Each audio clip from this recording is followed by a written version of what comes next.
This episode discusses mature themes that may not be suitable for young listeners. Hey everybody, Jen Hatmaker here, your host of the For the Love podcast. You guys, welcome to the show. That was me like licking my finger and like doing the fire hot symbol. Because right now we're in a series called For the Love of Sex. We just don't talk about this enough, or we don't talk about it. We don't parse it out enough. We do sort of a cursory treatment, right, of sex, just like at the highest level. But I'm like, let's dive in here. Let's give this some attention. Let's spend some time on something that really matters to all of us and we just don't talk about enough. So this week's episode, we are leaning into pleasure. And I wanted to get a little bit of a different take on this topic related to sex. So I don't know what you think of when you hear sexual pleasure. I think a lot of us immediately go to,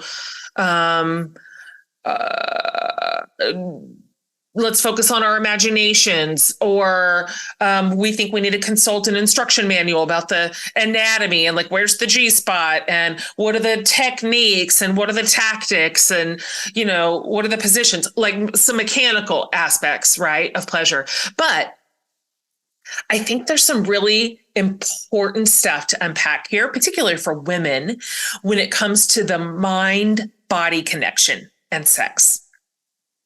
So like if you've ever been at a loss for words, if anybody ever asked you, what turns you on? Just stick around. Like if you've ever felt maybe even a lack of agency in bed because you can't figure out why everything feels like some sort of pre-orchestrated dance somebody else wrote, just stick around. Or if you've ever just been scared or nervous or embarrassed to look at what makes you experience desire. I mean, I'm going to say it again. Stick around. So according to a study done by OMG Yes, which is a sex education platform, and the Kinsey Institute, 90% of women use their imaginations to get aroused. Well, I mean, that's a pretty decisive percentage. Our guest today likes to say it this way. She says the brain is the biggest sex organ, and everyone can benefit from expanding their sexual imagination. So like when we say we want better sex or more connection with ourselves and our partner, it can begin, and actually does begin, with allowing our minds to deliver the framework and the safety and the fantasy even of what that might look like. I mean, it's a pretty incredible entryway into feeling more pleasure in your body and in your bed and with your partner. And so I want to take this idea of pleasure one step further today and examine what is the erotic. Like, how does embracing the erotic give us power, particularly women who feel disconnected from their joy and even intuition, like all the mind and imagination stuff that really matters. In this interview, we reference actually the essay of Audre Lorde, The Uses of the Erotic, and that has influenced writers and thinkers of the last 5 or 6 generations. I mean, really though, how does embracing our individual, like preferential eroticism make us better lovers, but also better caregivers and friends and partners and leaders? Like if the brain is the biggest sex organ, why would we only assign it to the logistics of our lives, like childcare and emails and life management, right? When it exists for so much more and is the engine behind a much more satisfying sex life, right? It's not just a computer to keep our lives running. It is the gateway toward the deepest possible like sexual pleasure we could have. So I think we have it in us to enter a different relationship with our imagination that serves ultimately like our deepest selves and our partners. Our guest this week has spent tons of time researching women and how they've experienced and expressed their sexual pleasure. And what she found led her to create a company with her business partner that delivers audio erotica in absolutely consensual and affirming ways for sexualities across the spectrum. So let me explain what I mean by this. Today we have Gina Gutierrez.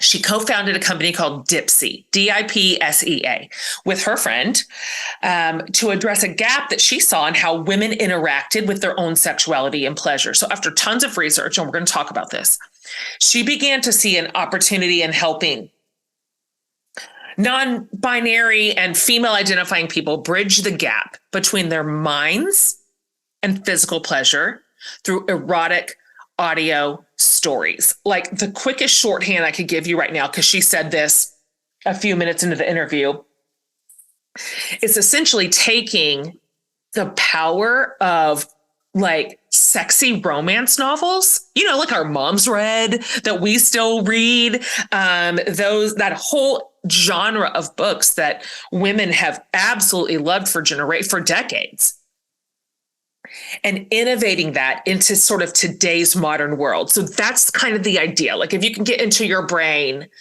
kind of sexy romance novels, what does that look like in a completely different format? So that's sort of where we're at with erotic audio stories. So Gina presented these ideas actually at a TED Talk last year that Bill Gates also presented at, by the way, which we'll link to over at jenhatmaker.com. And it was in her TED Talk, she's illuminating the connection between imagination and arousal in women's minds. And then obviously Dipsea, her app, has been highlighted in major publications and documentaries, including Netflix's The Principles of Pleasure. And what it does is it offers a safe, an ethical way for all of you, but particularly women, but all people alike, to find out like what turns you on and to fire up your imagination, knowing that that is the greatest engine to a really satisfying sex life. I love this conversation, you guys. You are going to be really interested to hear everything she has to say and teach us and offer us. And I would just love to see this normalized, right? And demystified and even celebrated and championed, that we get to prioritize our own pleasure. Isn't that great news? So you guys, I'm so excited to introduce you to Gina Gutierrez. Enjoy our conversation. You're going to love this one. Okay, Gina, welcome to the For the Love podcast. I'm just absolutely so excited that you're here. This conversation is going to be amazing, and I cannot wait to have it with you. Likewise, I've been looking forward to it all week. Yeah. Oh my gosh. Okay, well, let's just start here. I've already told my listeners a little bit about you, but can you take just a few minutes? I guess really a little bit of an origin story. Like, how in the world did you become passionate about essentially unlocking and demystifying pleasure for women? What was your on-ramp here? Because this wasn't the work you originally started at the beginning of your career. So how'd you kind of get here? Totally. So neither my co-founder or I had any experience or background in sexual wellness. We weren't clinicians or researchers. And I think it's interesting because people expect that there must be some long legacy of background to start a company like this. That makes sense. Mm-hmm. But we were both women and we were both friends and we were listening to our friends. And it was pretty clear to me back in college that we had these scripts of what we thought sex was that were really holding us back from satisfying sex lives. And I have this like one memory that is ringing in my head still. My best friend came back to her dorm room. We were sophomores in college. And she said she'd had a pretty disappointing experience with someone who she really loved. Why? And I asked, what were you thinking about during sex? And she looked at me and she was like, yeah. I don't know. And that moment really resonated with me forever, which was, wow, her memory of it was just bodies. And so I think like early on, it was really clear to me that our understanding of sex is way too limited for it to be really enjoyable to us. So that was kind of banging around in my head for a long time. And then I met my co-founder, Faye, and we were just surprised that we lived in San Francisco. We lived in this community of kind of curious, intrepid women who'd gone west. None of us were from the area. Like we were all, open-minded. We talked to each other about what sex toys we used, and no one had an answer to the question, like, where do you go to find something that's sexy? Like, do you have a website that you like? Do you have a book that you like? I had one friend who had the same book dog-eared from the 12th grade still in her nightstand. Oh gosh. Oh gosh. So, the answers were grim at best. And that just seemed like the options were so limited for what the demand clearly was. And so we started talking to our friends more, and it just, really seemed obvious to us that the internet kind of read as a scary place. Like you could find some things, but you had to probably encounter a lot of things that didn't make you feel so good to get there. And a lot of people have just given up. And this idea of just giving up on what's possible to make you feel good and excited and make you want to turn towards your partner versus away from them, or whatever it means to you, that felt like such a loss. And so Faye and I just got really hooked on this idea, and it really came together around her kitchen table. We were talking until 3 a.m. so many nights. Like we were two bottles of wine deep, and our friends were like, we're going to go home now. You two keep talking about this. And so, my co-founder's background is in macroeconomic research. She's a software engineer. She's a data nerd. What in the world? Yeah, exactly. What in the world? And my background was in experience design. And I was like, I think we need a brand that makes people feel safe. And she was like, and I think we need a product that really helps people find exactly what they want. And we were like, okay, we can make this happen.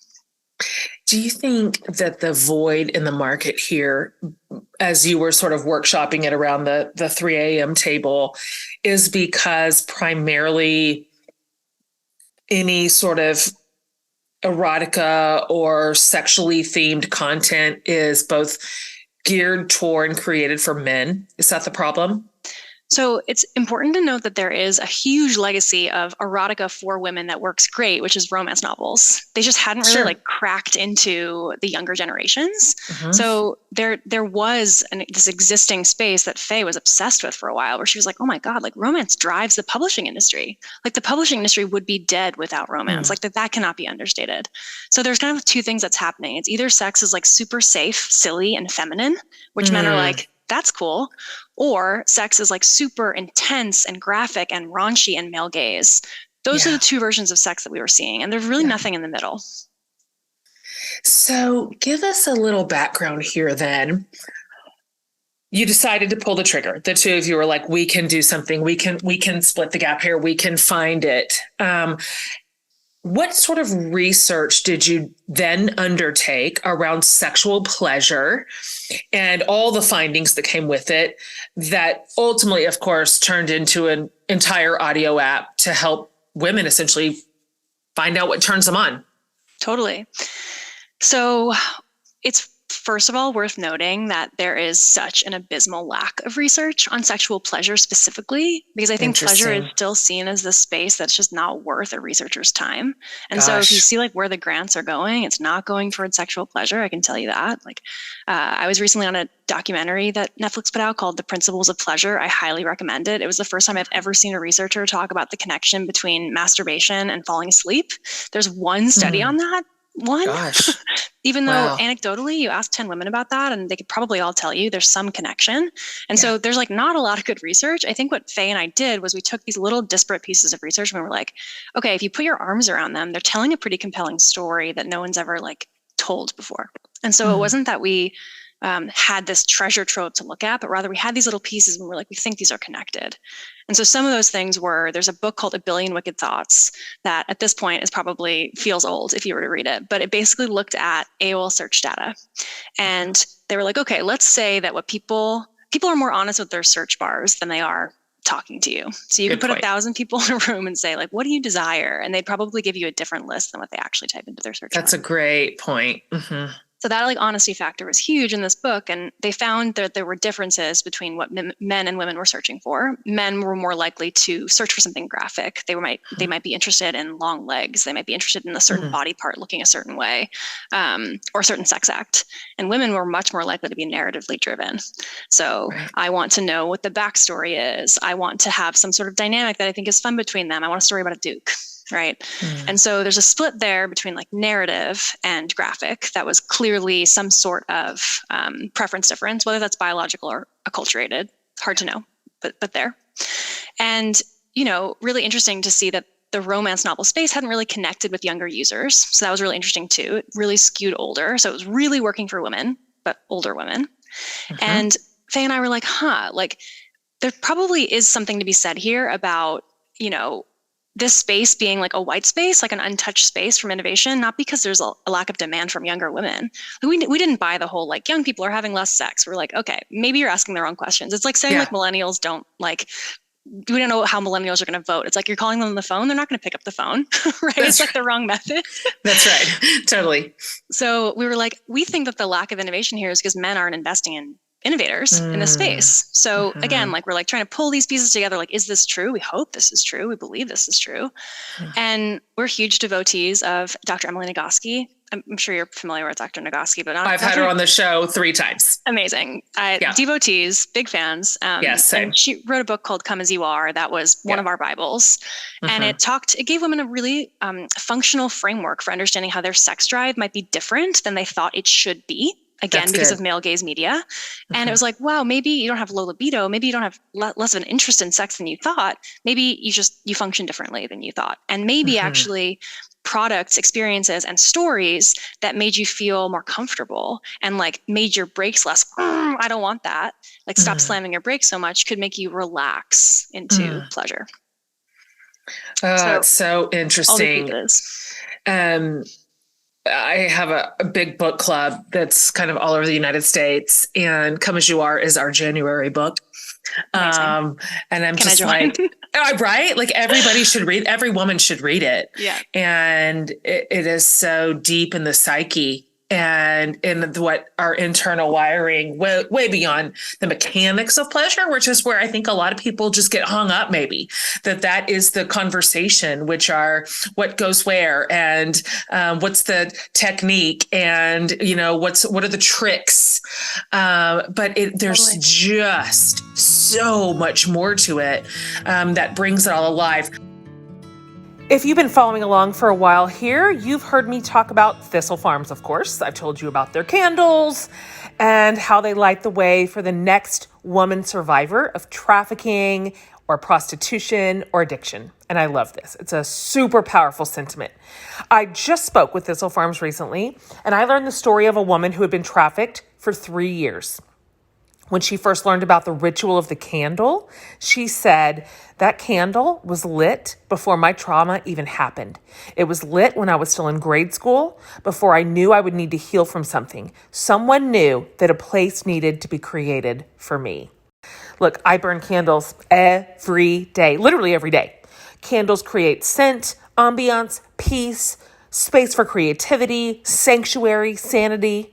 And we have a choice when we bring home a candle. We can bring home things that matter to us, like a beautiful smell or a pretty vessel or something that matches our living room. But you can also bring into your home a candle that literally brings home another woman. It can also create sanctuary and healing and employment. It creates a clear path to get her back on her feet and get her life back. It's a super simple but powerful decision. When we use our economic capital, our social capital, to create spaces outside of our own lives and our own homes to make sure there is a sanctuary ready for the next woman survivor, what's better than that? That is what our community is all about. So join the community and use the code FORTHELOVE for 15% off at thistlefarms.org. That's code FORTHELOVE at thistlefarms.org. This episode is sponsored by BetterHelp. We all want to be functioning at our best and what feels good and right for us. And when we are embodied and we are empowered and we are able to show up for ourselves, first of all, and then other people, and we have healthy boundaries. But if we're being honest here, how often does this happen? This thing called life gets in the way and we can lose our way. I know it. Of course, you know that I know it. We get bogged down or overwhelmed, and we don't have the tools to know how to get back. Here's the thing. Working with a therapist is a tool that can help you live into the very best version of yourself. Because when you feel empowered, you're more prepared to take on everything else life throws at you. So for me, as you know, my own personal therapy practice was the ultimate game changer. It was instrumental during my darkest times, but I also like to think of therapy as just vitamins for everyday life and for maintenance, because therapy is good when you're feeling healthy too. I've learned so much, you guys. I mean, positive coping skills and how to set boundaries, how to not be codependent. Oh my gosh. How to work on past issues that are invading my present life, literally all of it. So if you're thinking of giving therapy a try, BetterHelp is a great option. It's convenient, it's flexible, affordable, and entirely online. Just fill out a brief questionnaire to get matched with a licensed therapist. And if you need to, you can switch therapists at any time for no additional charge. So if you want to live a more empowered life, therapy can help get you there. Visit betterhelp.com/forthelove today to get 10% off your first month. That's BetterHelp, HELP.com/forthelove. Let's go back one further step, because I think for a lot of us, women particularly, but I think this applies to a lot of men too. Maybe the way that we were raised, or our type of community that we came up through, or even school. Most women I know, I can 100% vouch for this, me and my friends, because we talk about sex all the time. Nobody ever suggested to us that it was important or valuable to find out what turns us on, ever. Like, that was nothing that was ever suggested to us. In fact, it was kind of the opposite. A lot of us came up feeling like this is not something good girls say. We do not have this conversation. We do not prioritize our own pleasure. That is naughty, or something about that is dirty. And so I'd like to hear you talk about, as from your side, on the development side, on the research side, what are the primary barriers that you encounter in your work, and then, of course, with your clients and consumers, that we tend to have within ourselves when it comes to exploring what turns us on, and making a lot of room in our sort of sexual experience for your kind of product? Oh man, this could take us, we could spend 12 hours talking about this. I think so real. First of all, what I will say is I think one of the things that holds us back the most, and what I see most consistently from the users that we talk to, the Dipsea users that we talk to, is that there isn't necessarily like one thing that consistently holds people back, or one thing that people really love and find pleasure in the most, because sexuality is so diverse. Our experiences of sexuality are so diverse. We come with our own baggage, we come with our own shame, we come with our own history, and we also come with our own desires, experiences, first kisses, you name it, like our stories. We all come with different things. And so while there are maybe patterns, I think one of the things that people feel really afraid of is like, something about me must not be normal. And so that's a huge one. It's like, I'm afraid to express my vulnerability or to explore because I'm afraid that I might uncover something that makes me feel uncomfortably different. And no one wants to feel that way. And so I think that's a really big one. I think the idea of selfishness and selflessness is something that's really big for women in particular. This is, I think, probably a genderless thing too, to your point, but probably more so in women, which is anything that's just for me, that can't be good. I remember having a long conversation with my mom, separate from sex completely, about the concept of putting your oxygen mask on first. And I was like, I think I'm a better friend when I'm in a better place. And so I put my own oxygen mask on first. My mom, who's a boomer, was like, well, what do you mean? What if you have a friend in need? You're not going to help that friend? And I was like, that's not what I'm saying. I'm trying to say, like, if I'm not in the place to help that friend, maybe someone else is better able to help that friend in that moment. But it was just a disconnect. And I think it's the same disconnect, which is like, I don't get to come first. I mean, that's the title of the book. So it's so funny. Like, I don't get to come first. And I think so. Pleasure is this word that even Dipsea has slow rolled into, because people just think pleasure is innately selfish. And therefore, if it's selfish, it's wrong. And so that's a huge thing. I mean, I think even in this idea of like, you should feel confident in yourself, you should wear the clothes that you want, unsolicited advances are not a result of the clothes that you wear. These things that are like changing for us like quickly, in the last decade. I think there's like so much more like belief that women should be empowered to do what they want to do, there is still this feeling, I think, that sex is about two people, not one. And that's, to me, a little backwards, because if you come to a relationship saying, I think I have a sense of what I like, and I'd love to hear from you what you like. That's a much more interesting conversation than, oh, let's just talk about you. Like, what do you need? And that's the subservience that I think a lot of people come into in their partnerships and then feel stuck. What do I do here? I'm not loving this. They want this. This feels bad. This feels sad, versus starting with yourself. So let's parse something out. I read an article over on Fox that described the Dipsea app and likened it to a health and wellness app. Yep. In fact, the writer said, think of Dipsea as a hornier headspace. I died. But this brings up an important point that I'd like to hear you speak into, in case our listeners are wondering. What would you say is the difference between erotica, as your site presents it specifically, and pornography? Yeah. How are they different? And how are you super intentional with what you create and offer your customers? Yes. Well, knowing who makes what you consume matters. It's hugely important. And so I appreciate the opportunity that you're giving me to be a face to this. Like, I am someone who is coming with intent making this, right? And that really matters a lot. But to start, I think you also are an Audre Lorde devotee. Is that true also? Okay. So Audre Lorde is this amazing kind of feminist philosopher from the 70s. And she has this quote that I absolutely love that says that pornography emphasizes sensation without feeling. And to me, erotica is a counterpoint to that, in that erotica focuses on emotion, human connection, chemistry, vulnerability. And so even in a Dipsea story that is 90% sex, so way more sex than story, the sex is still related. People are asking for consent.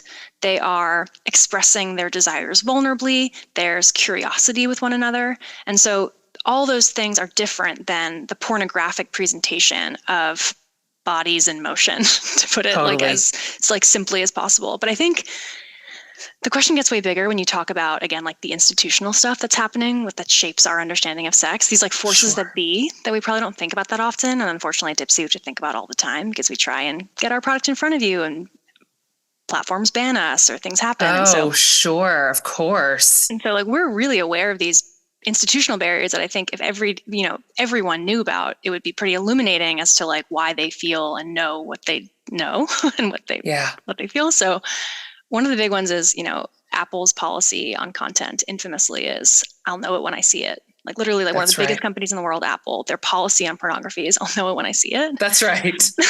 And you're like, what? Like, what lawyer allowed that to happen? Totally. It's crazy. But the reason for that is so that they have the optionality to pull whatever they want off, because it's sticky and uncomfortable and taboo and whatever it is. And so the definitions that I've seen kind of institutionally come up with pornography is, one, it's intent. It's intended to arouse someone. Two, it's the medium. It's visually graphic. It's a visual medium.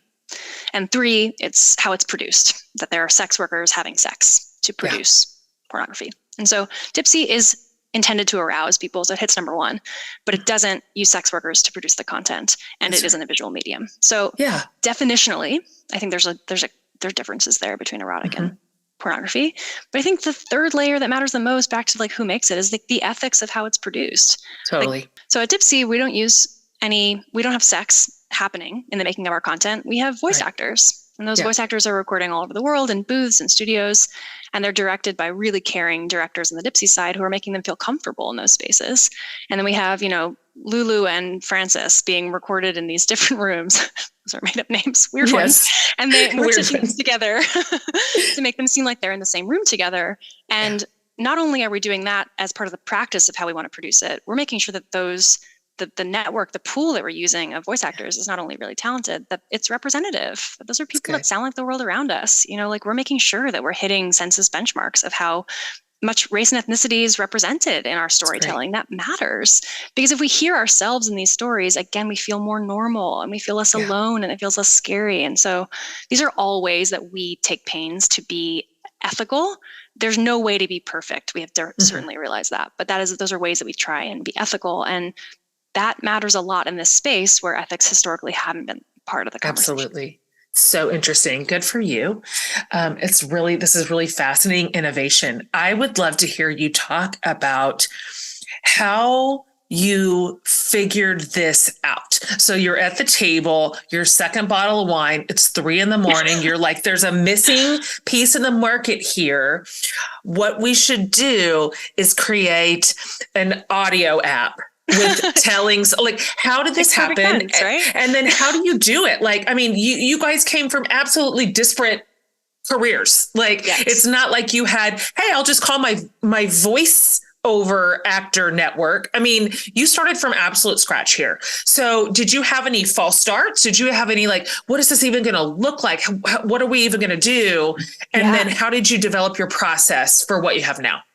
Oh my God, this question's so fun because it goes back to like the beginning. Like we have all these stories of men in garages starting their products. We don't have a lot of stories about women in their kitchens, but this is a women in their kitchen story. And so it was Faye and I in that same kitchen unplugging her fridge because fridges are noisy. Did you know that? I didn't know that. Unplugging her fridge, recording a friend who is a talented actor, not a voice actor, but an actor, blankets everywhere to be sound protecting. Faye's acting as sound engineer. I'm acting as director. Faye and I both acting as writer. We both love to write. We're not professional writers. So you wrote the original content. The originals. We never voiced any because we didn't want to traumatize our friends who were beta testers. Totally. But we did write some of them. And so, the false starts were like all of the things, the fridge being loud, not plugging it back in. We've ruined all of her roommates' food for 1 week. The false starts are these sweet stories that I can't believe we're the beginning of Dipsea, but we're the beginning of Dipsea because we needed to prove to people that this was a real thing that you might want to listen to. Like I can speak into your ear for hours telling you how cool audio erotica is. Until you listen to it, you don't know what I'm talking about, right? Yeah. And so we need to make the thing. But I think like the core intuition at the beginning of this is connects to your question about what erotica is, and it's storytelling around sexuality. Like we believed that the date that it surprises you and maybe another person comes into the mix that's surprising and it makes you realize that you feel some sort of feeling of jealousy and maybe you actually like them more than you thought, and all of that is as sexy as the sex itself. And so we kind of had this core idea that storytelling is the most powerful tool we have for inspiration and empowerment and arousal, and of course like for normalizing things, like making consent feel really normal, like modeling stuff that seems really hard when you read it in a blog post, like, okay, ask at this time in this way. And you're like, oh my God, how am I going to do that? You hear it in a story and it doesn't seem that scary. So we had this strong idea that storytelling would work. And we were really excited by audio as a medium, partly because of Headspace. Like Headspace was blowing up in 2018 and it was changing how people felt, not just for those 15 minutes that they were listening, but for the day. And we wanted people to listen to Dipsea and like feel sexier, like walk out the door with like a swagger and like maybe go on a date feeling more excited and less shy. How could we change how people felt? So we thought that audio is this incredible, like imaginative medium that could be so personal, but also just like would really drop you into a space. So you could kind of forget your worries, forget your stress and like tune in. So these are all things that have stayed true the entire time. I don't know if that's luck. I don't know if that's insight, some magical combination of the two, probably. But something that I say a lot is we so obviously understand how storytelling teaches in certain contexts. So like if I'm teaching a 5-year-old about morality, I'm going to read them Aesop's fables. It's like a really clear way of explaining that. And if I want to teach college students and high school students about empathy, I'm going to have them read classic fiction.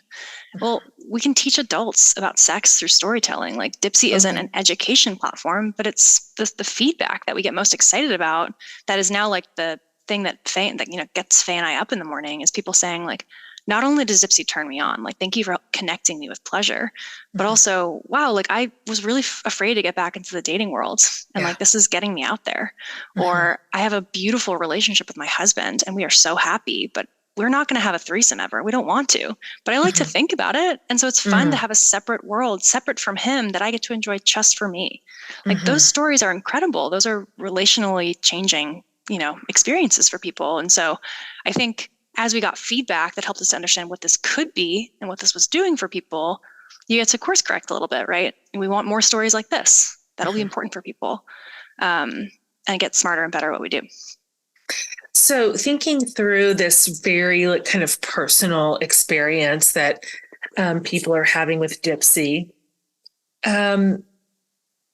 I'd like to hear, and you've mentioned it briefly, but I'd like to hear you talk about the implications of self-agency here. Like when we engage our own minds, our own imaginations, our own desires in our sex lives, to whatever degree we are partnered or not. Yep. And how this maybe could contrast with the idea of putting the full responsibility on our partner for making sex great for us, right? Yep. So I think there's a lot to be gained here. And I'd like to hear you talk about that sort of like self-initiative here. Yes, this is one of my favorite topics. So there's different ways to like engage with and create and co-create the behaviors that you want in a relationship. And so I feel really like encouraged and inspired by that. Like I am part of this ecosystem, and so I can change this ecosystem. And I think a lot of the sadness that comes up in relationships is when you feel like you're just waiting for someone else to change, and you feel really like stuck and stymied. Like I don't think this is going to change, and I feel really sad. And I think the sex is kind of the same thing in relationships, where like we're kind of waiting for someone to like make it great.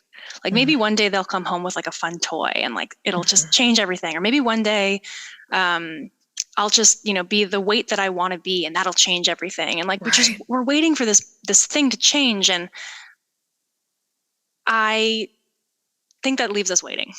And so I think probably the biggest barrier to great pleasure in your life, like, how do I define a good sex life? It's not having sex like a certain number of times a week. It's not even having sex with your partner, necessarily like with any sort of like frequency or acrobatics or like curiosity or anything like that.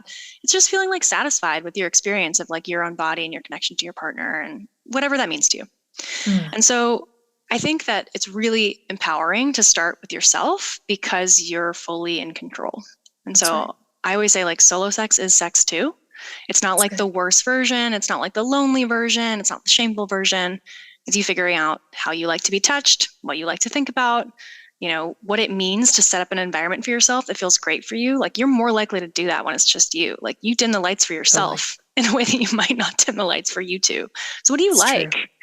And so starting there, I think feels really exciting because first of all, you can have an amazing experience with yourself and totally tap into pleasure and not require anyone to be there. So if you're single, like it's not like you're waiting for someone to come into your life. But also if you're in partnership, that maybe makes you feel more turned on generally. And maybe the next time your partner initiates, you're less like, oh, and you're more like, oh, okay, fun. Like you have ownership in the experience of what is happening between the two of you. So I think like this major misconception about sex is like sex is about two people, like sex is about you and what you bring, and then about them and what they bring. And they're responsible for that experience and you're responsible for that experience. And you communicate to make sure you're on the same page. But thinking about it starting with you is a huge unlock, especially when you start to like let your brain do its thing, right? Like what do you like to think about? And I think, something that you brought up earlier was really interesting is like, what are the things that hold people back? I think that people really struggle with the difference between what I want in real life and what I like to fantasize about. Thinking about sex as a mental experience is something that male gaze culture has never said before. And I think that's a pretty powerful unlock if you let it play out. Give yourself some time, some space. Think about what you like. Imagine, daydream. Everyone, we did a thing. My team and I have been talking about this, really dreaming about this for the longest time, and 2023 is the year. We are going on a cruise. The Jen Hatmaker and Friends cruise is setting sail in the sunny Caribbean from November 1st through November 5th, and I want you to come aboard. There's no better way to be at sea than with our crew. We're going to be the ultimate squad goals. So look, this is how it's going to go. The Jen Hatmaker and Friends cruise is an exclusive cruise within a cruise. So we will all set sail together on the incredible Royal Caribbean Harmony of the Seas ship. And you better believe we have just tons of fun in store. With all of the hilarious shenanigans, of course, along with some heartfelt moments and super intentional times of connection during all of our really special programming. Plus, you get to explore all the incredible activities on board the Harmony of the Sea ship. I haven't even announced who my special guests are going to be just yet. Whatever it is, you're going to love them. Bring a pal, bring the fam, or come solo because we can even set you up with a roomie. No matter what, you'll find incredible new friendships and form incredible memories during all this fun in the sun. I promise you that. So just remember, you have to register at jenhatmaker.com/cruise with our special travel partner to get access to the Jen Hatmaker and Friends exclusive experiences, okay? So head over to jenhatmaker.com/cruise to check it all out. Let's do this, you guys. So like heading down that road of really like handing the keys to our imagination and letting them run a little wild in using erotic audio stories like Dipsea provides, does this kind of in a good way, like slow the process of pleasure sort of down for us? And if it does, is that good? Why could that be a benefit? This sort of like, let's not just get from A to B as quickly as possible, or perfunctory, or just simply because that's something we know our partner wants. Like, what is it that this is providing our brains, our imaginations, our thoughts, our fantasies that serve us both well? That's so interesting, like the idea of slowing it down. I don't know if I've ever thought about it in exactly that way, but I do think it's really interesting that people crush themselves to get to orgasm. Like, totally. It is like a goal-oriented, get to the finish line absolutely thing. And Dipsea definitely helps with that. And I can say that not because I believe that, but because people tell us that. For sure. So that is definitely a part of the equation. But I think it's really interesting to think about like why Dipsea works. I think a large part of it is, like I said earlier, our ideas of what we like and what we like to fantasize about are different. And so when you see something like really explicit and specific on screen, as an example, but also in your regular life, like the boxers your partner is wearing, the bra your partner is wearing, whatever, like you're having a reaction to that. And in your fantasy life and in audio, you get to imagine exactly what you want. It's like perfectly you. And that is really freeing because you allow yourself to kind of like lay a reality on top of a blueprint that we give you. And that includes things like body type, like where they are in the world. I think that all matters to us. So I think that is a really cool mechanism to let our brakes be pushed on less hard. Because like, as we go back to the dual control model of sexual response, which Emily Nagoski talks about, we have an accelerator, like our partner says something sexy and we're like, oh, like, I like that. Or like, we feel really hot. We like worked out that morning or something. We're like, endorphins are rushing. Cool. Accelerator. But then reminder of a trauma, bad lighting. Like there are all sorts, big, small, there are all sorts of breaks, and those can happen at the same time. It's like you're internalizing the subconscious set of ideas about what you might say, what you might ask for, how you might do that. That makes us feel empowered. This isn't so awkward, and sex can be awkward. Sex is awkward. It is, but it can be less. So good. I'd love to hear from you. I mean, now that this has been on the ground long enough, you've got data and you've got analytics to observe, and your users are communicating to you what it is they like and want based on the way that they use the app. And so is there like, do you notice in general, our users tend to like this kind of storyline. This one's really popular, or this one's really popular, or this scenario keeps like working. This one gets downloaded like 3 times as much as another one. Like, what are you noticing in terms of just like trends of desire? Yeah. So a big one is that people tend to like storylines where the hunky character, we call them hunks in our world, like gender agnostic, they're all hunks to us, that where the hunk is more dominant. And that's not universal, but that is a strong trend. Yeah. And if I were to lay a story on top of that, which I will right now, we're all flooded in our lives. There's so much to do, so much to be on top of. We have kids to take care of. We have jobs to do right. We have parents to take care of. You name it. We've got stuff going on. And we're like, say the right thing, do the right thing. You tell me what to do. And sex is a beautiful playground to play out our desires like that, right? Like our desires are reflections and mirrors of what's happening in our own lives too. That's true. And so we see that a lot where people are like, oh, I just love feeling like I don't have to make any decisions. And so that's a strong one. Absolutely. Also, just worth absolutely mentioning here for anybody else that's listening is you've worked really hard to be pretty inclusive.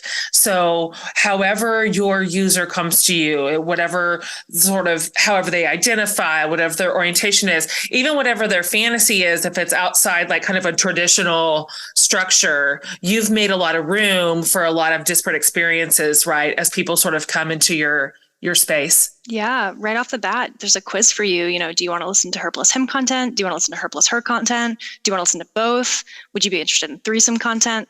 You might not know all those things, but you can tap them all if you want, if you're curious, or if you know exactly what you want, amazing. But there's a perspective that we start from the outset, which is like, it's all here. And what we'll help you do is find what makes you feel comfortable. And so like if infidelity is a storyline that really is terrible for you, it brings up bad memories, we want to make sure that you never have to listen to a story like that. And someone else is like, oh, that's such a fun fantasy. It's not something I ever want to act on, but it's a fantasy for me. Great. We help you find it. And so that inclusivity means that we try not to yuck anyone's yum, and also that we help you to avoid things that just aren't for you, because everyone's got things that aren't for them. But so that inclusivity comes with what my co-founder builds, which is like a really powerful recommendation engine that should do a really good job of getting you stuff that you feel good about. And more or less, how long are the stories? If people are thinking, how much time can I devote to my like erotica in my AirPods? How long should people expect these to be? Yeah, they're bite-sized. So they range from like 7 minutes to 25 minutes. Yeah. Most of them are like 15, and they're episodic. So if you love a character, you can follow them for multiple episodes. And we have stories where we say like, get intimate with Killian, get intimate with Freddie, get intimate with Juliet, where the character talks directly to you. So once you decide that you like a character, you get to have a kind of one-on-one relationship with them. And something that I think is really cool too is we take those characters into sleep. So you might be used to sleep content in like a Calm or a Headspace where it's like just soothing noise or soothing sounds of someone talking or reading a book. Our content tends to be more like comfort driven. Like I like the sound of someone pitter pattering in the room next door, it makes me feel safe. And so, if a character is a guitar player, maybe they're like subtly riffing on the porch outside. Or if someone is, I don't know, a chef, maybe they're like putting away the plates while you go to sleep. It's like very, very sweet to kind of continue your time with those characters. And I think it's pretty different from what else is out there. What are you dreaming up right now for the space or an ancillary space? What are you working on innovating? What's like the next frontier? Because obviously this has been like wildly successful, and you have absolutely like hit a hot button, literally. And so you've got to be thinking about like how to like continue or expand or add. Yeah. One thing that I'm really excited about, and our team is doing such a good job of, is expanding our presence on TikTok, because there are younger people there. And so like 18 to 24-year-old people are really excited when they find Dipsea, because they're like, oh my God, like my learning is unlocked. Like I've unlocked a new level. I've achieved a new level of like, putting myself out there, trying something new, understanding my own sexuality. So being on TikTok is a really cool educational opportunity. Like the reach is wild. TikTok is it's incredible. Totally. So that's been really cool. Like how can we take some of the things that we know and just make them broadly available, even if you don't become a user? So Gen Z is exciting all of us at Dipsea. That is definitely true. And then I think thinking about ways that we can tell more types of stories that, again, like judgment-free, turn people on in all of their places. So we had this like general philosophy that our stories will be like aspirational realism. Like it could happen to you. Could meet cute on a subway. Like a friend introduces you to whoever, and that's kind of the vibe of Dipsea. They sound pretty real. But we did our first ever vampire series this quarter because everyone loves vampire stories. And we were like, okay, this is a little bit of a risk for us. It's different, but people love it. It still feels like Dipsea, but it's a little mysterious. And so it's been fun for us to play with format. And we have a really fun format coming out in January that I think people are going to love. And you would say, I think I know what you would say here, but obviously this was, you guys are the creators and you are young and vibrant and you understand your generation like so deeply. But would you say that this would work for users like across the age spectrum too? Like older women can come too, right? Oh my gosh, absolutely. I think that one of the things that surprised us the most about Dipsea is that the users that we have span such big spectrums. Yeah. We have users that are 18. We have users that are 60. We have plenty of users that are specifically 25 to 35 is kind of sweet spot Dipsea listener. So 50% of people who listen to Dipsea are married. I think a lot of people are like, oh, it's a tool for single people. Nope.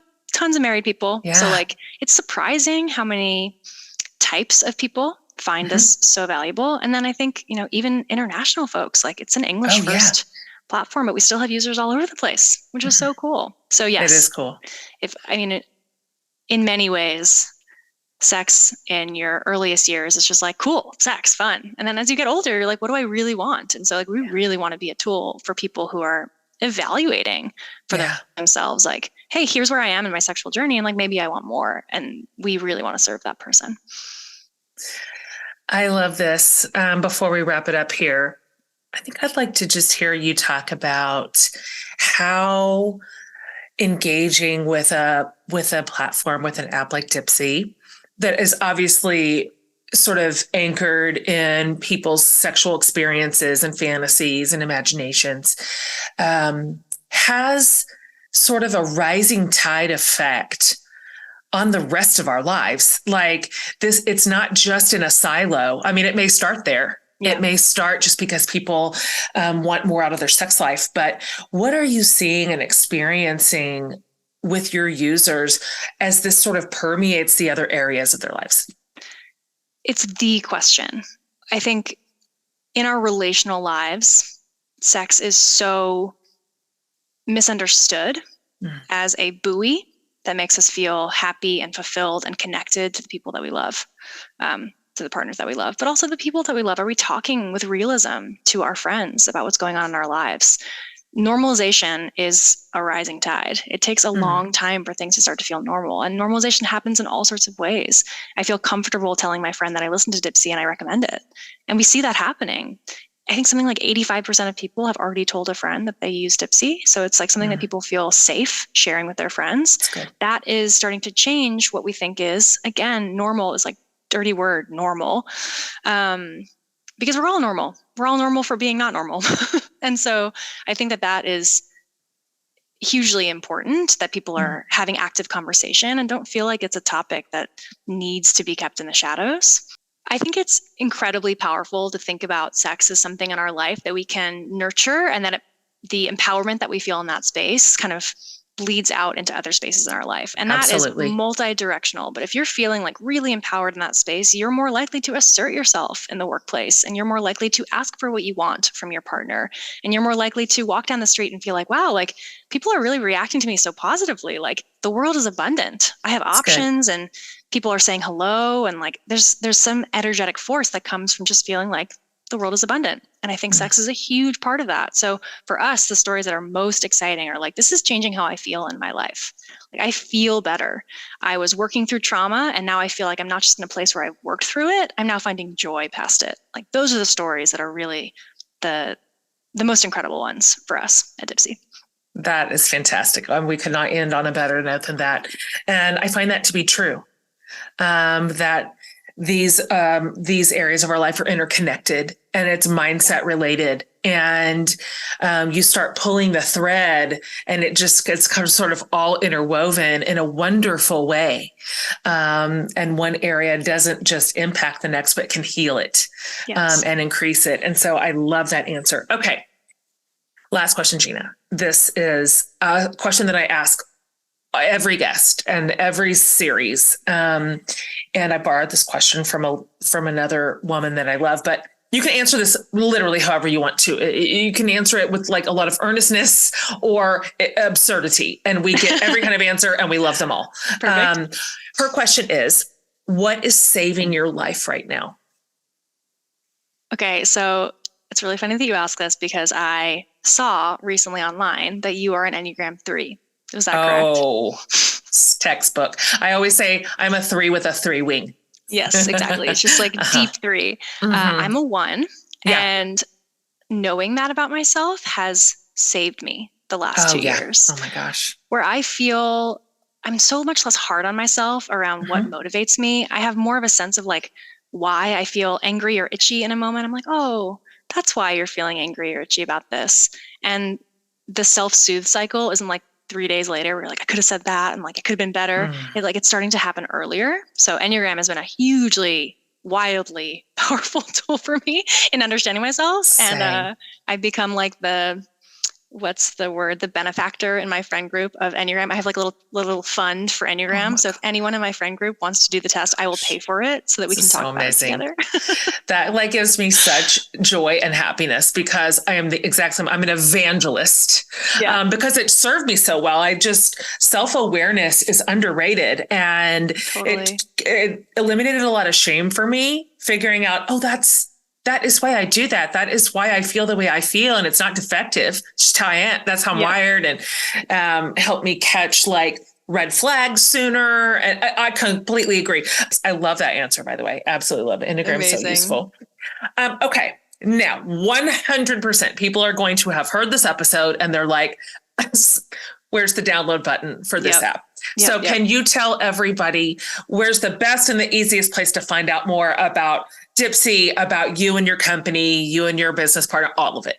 Yeah. So if you want to head to dipseastories.com, so that's DIPSEA stories.com, you can learn about us, learn our backstory, see what kind of content we offer, or you can head straight to the App Store because you already know that you want it. Head straight to the App Store, DIPSEA, or the Play Store for Google. One thing I'll say, Jen, is I would love to give a code to your community. So I'm going to do another one right now where you can do that. If you want to head to Dipsea Stories, DIPSEA stories.com/Jen Hatmaker, we'll have a code for you so you can explore around and see if it's right for you.